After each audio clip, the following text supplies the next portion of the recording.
Madame Fondeur, vous voulez que je vous donne la parole maintenant. Allez, c'est parti. Merci Madame le maire, merci Monsieur Lefebvre pour cette présentation. L'évêque, excusez-moi.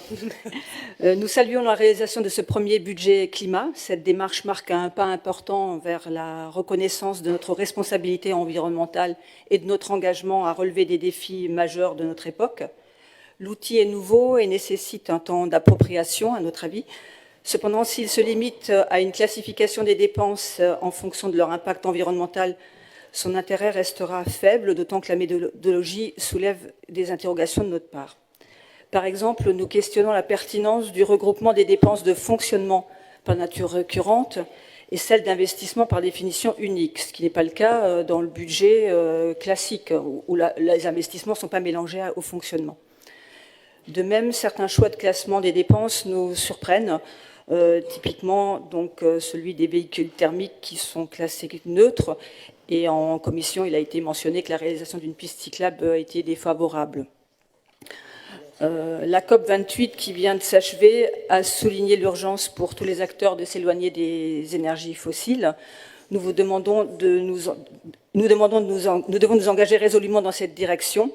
Dans cet esprit, à l'instar du budget de fonctionnement et d'investissement que nous votons chaque année, il est crucial que notre ville établisse un budget carbone annuel avec un objectif et des outils de suivi pour atteindre la neutralité d'ici 2050, donc de façon à quantifier et pas juste à mettre des couleurs, une gradation de couleurs.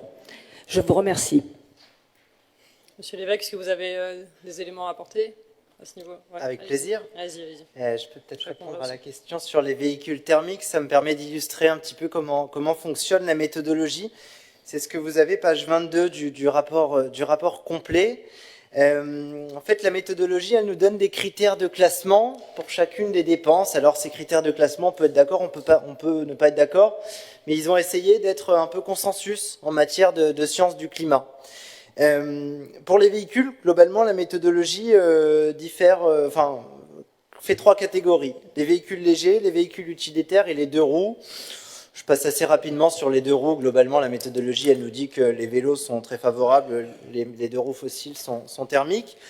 Pour les véhicules, la méthodologie, elle s'appuie sur la taxonomie verte européenne et elle nous dit que tous les véhicules qui émettent moins de 50 grammes de CO2 par kilomètre sont classés comme très favorables, sont donc considérés comme compatibles avec les accords de Paris, et tous les véhicules qui émettent plus de 50 grammes de CO2 sont classés comme défavorables, donc incompatibles.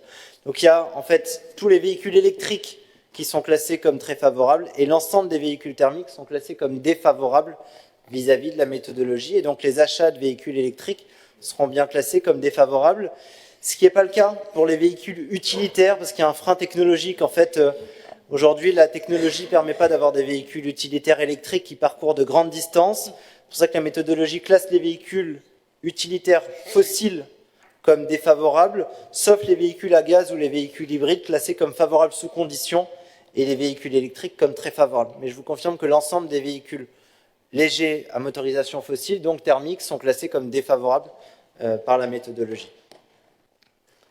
Je peux peut-être vous répondre aussi sur la section d'investissement et la section de fonctionnement. C'est vrai que la méthodologie propose de classer les deux, et je pense que c'est très intéressant de classer aussi les dépenses de fonctionnement, parce qu'on y retrouve en fait principalement les fluides, qui, vous l'avez vu, sont classés comme défavorables.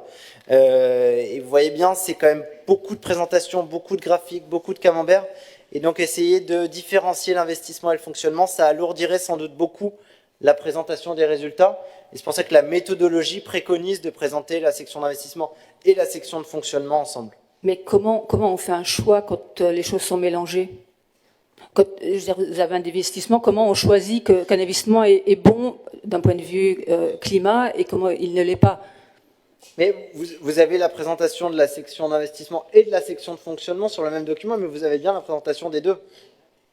Oui, je comprends bien, mais par exemple, vous avez un investissement, mettons, quand il y a eu à l'époque, le visa climat n'était pas créé, le bassin du parc de la Planchette, comment on l'évalue ce bassin, en termes de...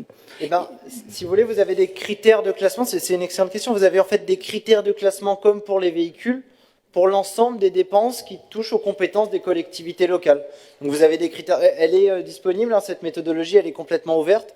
Vous avez des critères de classement sur les bâtiments, sur les espaces verts, sur la voirie, sur les véhicules. Et donc vous pouvez, pour chaque dépense, la caractériser avec des critères qui ont été fixés par la méthodologie.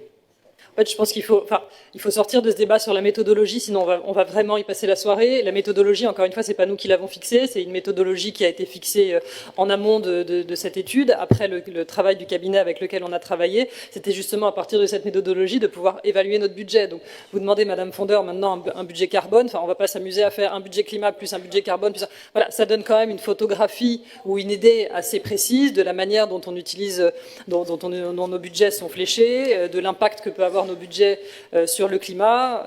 C'est quand même un vrai effort de fait. Ça a été pour les finances un travail lourd.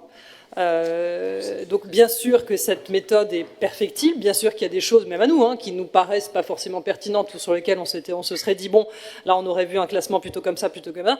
Mais cette méthode, ce qu'il faut bien comprendre, c'est qu'elle est, encore une fois, extérieure et incontestable dans le sens où c'est des critères qui n'ont pas été fixés par nous. Il y a des villes qui font ce choix-là, hein, de dire, voilà, nous on va faire notre budget vert à nous, en disant, bah, je fais un parc, j'estime que c'est dans ça, je fais une route, j'estime que c'est dans tel... voilà.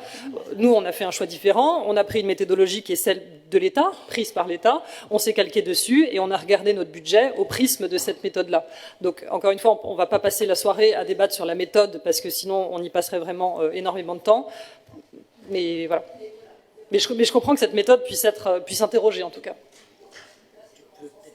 Et comment on s'en sert, effectivement. Oui, c'est pas un budget environnement, on l'avait effectivement rappelé.